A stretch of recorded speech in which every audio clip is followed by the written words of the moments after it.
इकट्ठी कर ली, लेकिन कबीर साहब ने दूध का इंतजाम नहीं किया।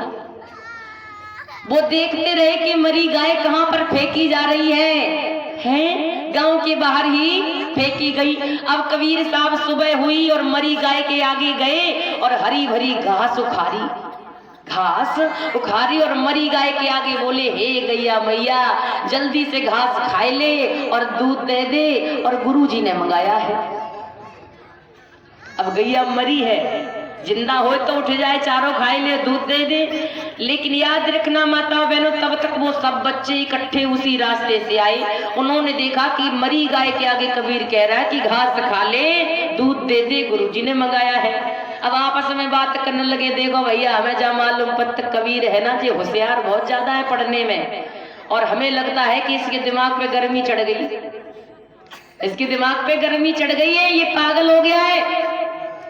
बोले ठीक है, गुरुजी को बताते हैं। अब भागे भागे बच्चे गए गुरुजी के पास और कहा कि गुरुजी गजब हो गया। बोले क्या हो गया? अरे कबीरा पागल हो गया। बोले क्यों? अरे देखो ना, मरी गाय के आगे घास रख के कहता है कि गैया मैया चारा खा ले, दूध दे दे, गुरुजी ने मंगाया। अब गुरुजी ने सोटा उठाया, आगे आगे गुरुजी, पीछे पीछे सभी शिष्य भागते चले जा रहे। जैसे कबीर साहब ने दूर से गुरुजी को देखो, अब वे जोर जोर कहने लगे, अरे गैया मैया जल्दी चारा खा ले, जल्दी दूध दे दे, गुरुजी आ रहे हैं, पिटाई कर देंगे। जैसे गुरुजी पास में आए, अब कबीर, मरी हुई गाय उठ सकती है? नहीं उठी।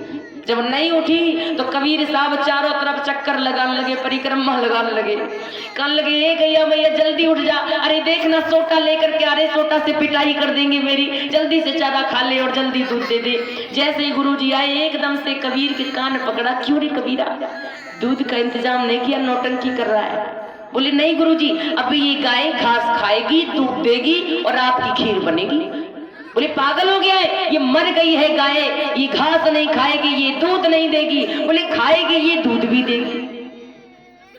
गुरुजी बोले नहीं खाएगी, कबीर कहते खाएगी, गुरुजी कहते नहीं खाएगी, कबीर कहते खाएगी। एक चाटा लगा तमाचा। कबीर साहब कहने लगे, गुरुजी मुझे पता है कि ये गाय घास नहीं खाएगी, ये दूध भी नहीं देगी, फिर क्यों पागलपन दिखा रहा है? बोले इसलिए क्योंकि सबसे पहले तो आप ही दिखाए रहे हैं। ये गाय जो मर गई है घास नहीं खा सकती, अरे बरसों पहले तुम्हारे पुरखा मर गए, बेटा तुम्हारी खीर खा नहीं है। माता बहनों,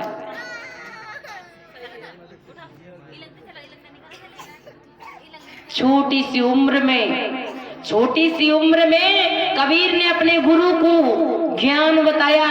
एक दिन माता बहनों वो आया कि कबीर साहब इतने ज्ञानी थे, एक दिन गुरु रामानंद ने स्वयं कबीर की शरण ग्रहण की थी।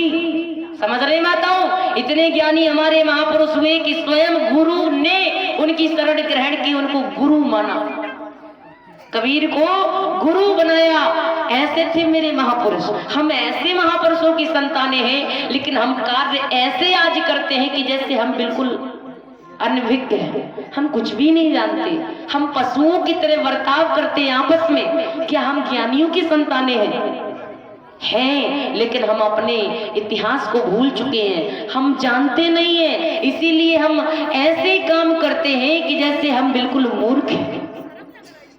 प्रेम से बोलिए बाबा साहब की, संत गाडगे की, संत कबीर की।